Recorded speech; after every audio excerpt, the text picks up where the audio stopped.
G'day, Tragic here, and welcome to... I'm not in shot. Let's zoom out a little, you can see the puss face. Okay, so this is Konja. I am back from my Christmas holidays. She's just come out of the kennel, so she's super affectionate. I'm back from my Christmas holidays. I've got 2 days in town before I head back to Adelaide for work. Stop rubbing against the camera.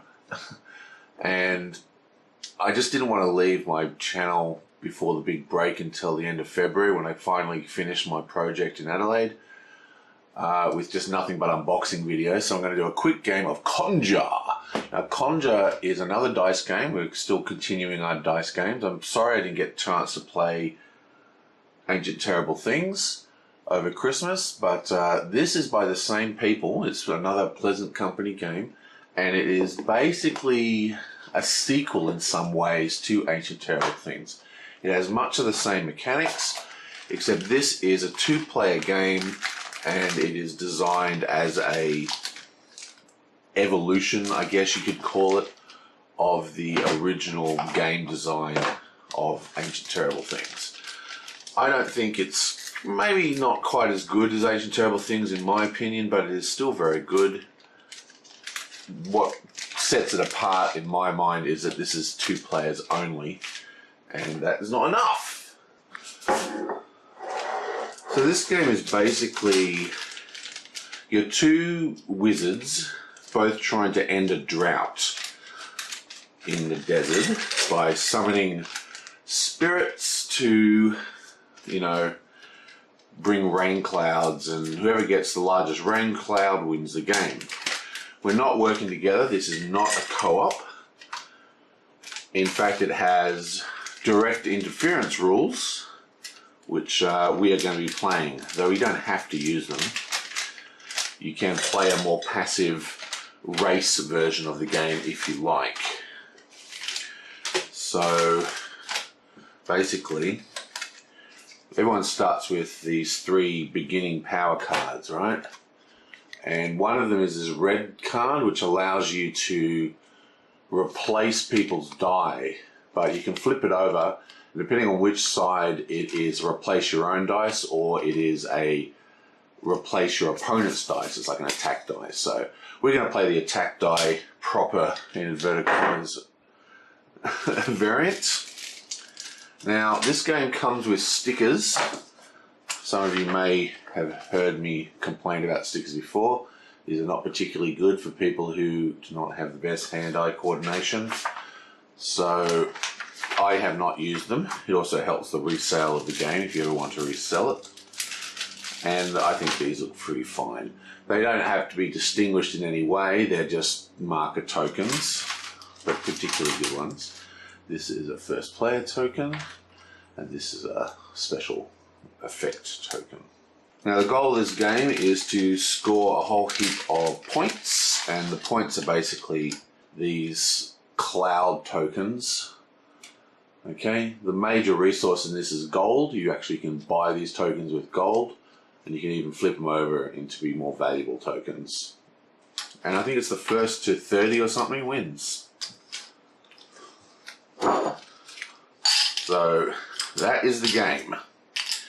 Now, just like Ancient Terrible Things, it uses a double-sided, well, I assume it's double-sided. This is actually going to be the first time I've ever played this game. Yeah, so it's got a double-sided card here. Looks like they're exactly the same. So in Ancient Terrible Things, you could play 2 variants of the games with different costs, but it looks the same here. So if you roll certain combinations, you get certain items. You can get power tokens, spell tokens, gold, or just buy clouds directly by getting those things. You'll see that all in action as we play. We have our fancy dice. I'm going to use this loud, clunky, but easy to film plastic dice tray. And here are the various ancient ancestors. I do love the art in this game. So this is basically like the Ancient Terrible Things board. So you activate these boards by going there, and then you get the the effect. You can have the top effect or the bottom effect. You'll see this all in action soon. I'm not quite sure how these untap, how these things come off the tokens. I guess I'll find out. Like I said, this will be my first play ever. And we need Udu, Sharith, and Fiash. Fiash, at and at. Okay, so there's 2 Udus, so here. And that's our starting set. Are these exactly the same? I think they are. Okay, so that is our initial artifacts that each player has. And I'll get to how these work in a sec. They're pretty simple. That's weird. This version at has a different icon. It's got a little thing, and this has got a little white hat. We're putting it on the attack side. So that's the initial artifacts. We have another artifact deck, which is here. And we have the spell deck, which is here. Let's quickly shuffle these up. Okay, we're set up to go. Now, just to restate, these are supposed to have these fancy stickers on them, but I just haven't put them on it. And these hands, you can only ever have a maximum of 3 spell cards at once, and they're hidden information. But because I'm playing solo, I'm just going to have them open. Now, I think there might even be proper solo rules, but I prefer just to play the normal, real rules in inverted commas for the game and just play versus each other. We are just chucking dice, so the randomization takes out a lot of the problem of playing this solo anyway. So let's get straight into it in the next video, and I'll see you guys next time.